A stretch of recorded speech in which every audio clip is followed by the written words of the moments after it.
নমস্কার বন্ধুরা, আমি অঙ্কিতা। তোমাদের সকলকে আবারও স্বাগত আমার মা দিদা রান্নাবান্না পেয়েছি। আজকে এনেছি বেগুন বাহার কীভাবে রান্না করতে হয় সেটা তোমাদেরকে দেখাবো বলে। যদিও বা রান্নাটা আমি করিনি, রান্নাটা আমার মায়ের।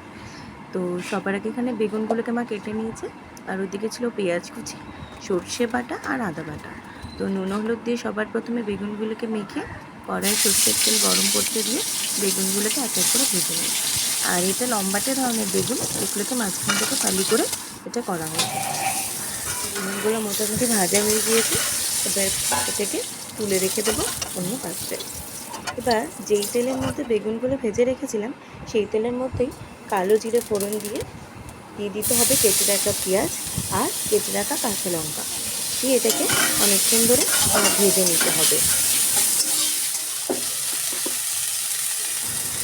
এবার এর মধ্যে দিতে হবে স্বাদ মতন নুন এবং পরিমাণ মতন হলুদ। এবারে দিয়ে দিতে হবে আদা বাটা, আর দিয়ে ভালো করে এটাকে মিশিয়ে নিতে হবে। মোটামুটি ভাজা হয়ে গেলে তেল বেরিয়ে আসলে এর মধ্যে পরিমাণ মতন জল দিয়ে আবার একটু ভালো করে নাড়াচাড়া করে নিতে হবে। এবার অনেকক্ষণ ভাজার পর এর মধ্যে দিয়ে দিতে হবে সর্ষে বাটাটা। এবার ভাজা বেগুনগুলো এর মধ্যে দিয়ে ভালো করে বেগুনের সাথে মশলাটাকে মিশিয়ে নিতে হবে।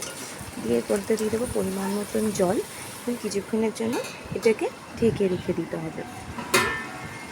আমার কিন্তু বেগুন ভাজা খেতে খুবই ভালো লাগে। তোমাদের কেমন লাগে তোমরা কিন্তু আমাকে জানিও। আমাদের বেগুন ভাজা মোটামুটি হয়ে গিয়েছে, এবার এটাকে পরিবেশনের বেলা। Thank you.